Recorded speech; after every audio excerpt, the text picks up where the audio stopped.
اس کا مفہوم ہے کہ حضور صلی اللہ علیہ وسلم نے ارشاد فرمایا کہ 100 دفعہ جو شخص یہ پڑھ لے گا لا الہ الا اللہ وحدہ لا شریک لہ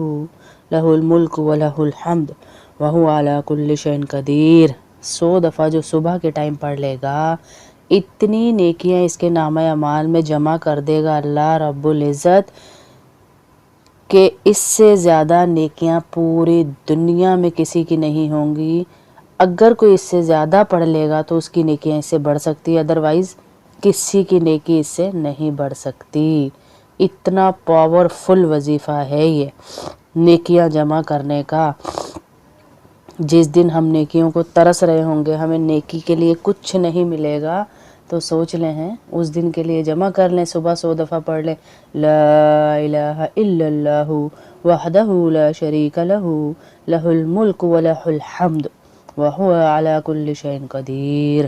کتنا چھوٹا سا ہے اور کتنا بڑا اجر ہے کہ اس دن نیکیاں اپنے اعمال میں اتنی جمع کرے گا کہ اس سے زیادہ کوئی نیکی کر ہی نہیں سکتا، بشرط یہ کہ وہ اس سے زیادہ نہ پڑھ لے ہیں۔